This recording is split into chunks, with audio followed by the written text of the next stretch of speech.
As far back as high school, I started having symptoms of depression. But it wasn't until my second year of college that depression really got the best of me.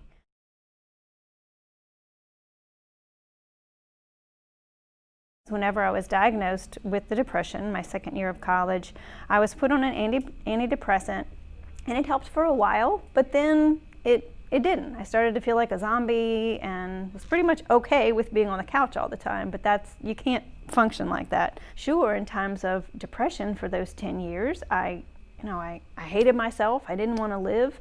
I never thought I was good enough, but I never attempted suicide. I never thought about doing that. Upon my discharge, I was diagnosed with bipolar type 1. I couldn't be more relieved whenever I found out that diagnosis. Some people would feel like it's a death sentence, not me. I was so excited. I knew my brain was different, but I didn't know why, and I sure as heck didn't know that there was a name for it. There were enough people out there who had a brain similar to mine that they put a name on it. How cool was that? When I was discharged, I went back to work only to find that I had been removed from my position. I didn't get fired. They just put me from biomedical research into the library shelving books.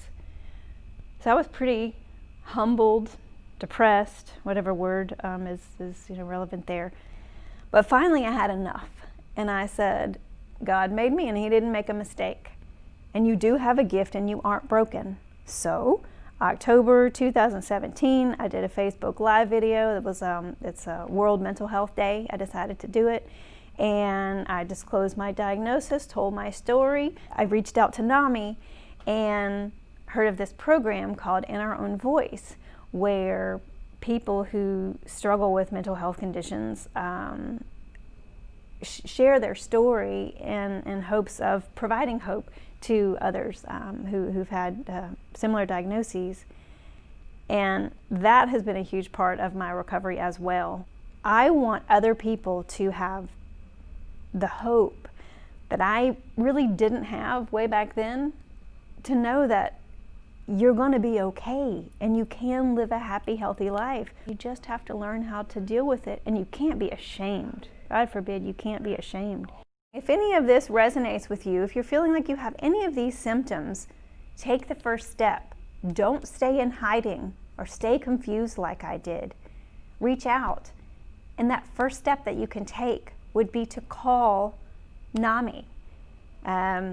There are people, so many people there who can help you and support you and lead you to the direction that you should go to get help.